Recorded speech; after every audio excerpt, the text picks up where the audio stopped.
तडीपार गुंडांच्या व्यासपीठावर भाजपा आमदार विजयकुमार देशमुखांची उपस्थिती। भाजपा आमदार विजयकुमार देशमुखांकडून तडीपार गुंडाची पाठराखण।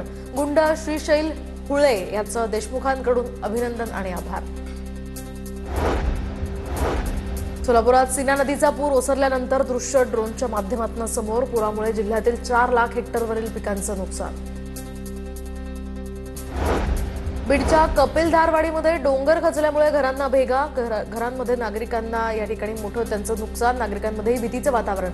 गंभीर परिस्थिती पाहता तहसील प्रशासनासह भूगर्भ अभ्यासकांची गावात पाहणी।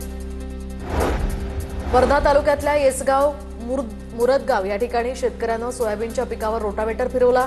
सततच्या पावसामुळे सोयाबीन खराब झाल्यानं फिरवला रोटावेटर।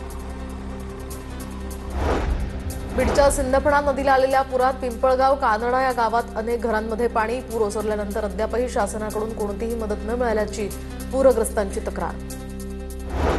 परभणीमध्ये सोमवारी झालेल्या पावसामुळे शेती पिकांचं नुकसान। दिवाळी कशी साजरी करायची असा शेतकऱ्यांसमोर प्रश्न। रायगडच्या अलिबागमध्ये खड्ड्यांच्या दुरावस्थेविरोधात शेकापचं ठिय्या आंदोलन। शेकाप नेत्या चित्रलेखा पाटील यांच्या नेतृत्वाखाली हे आंदोलन।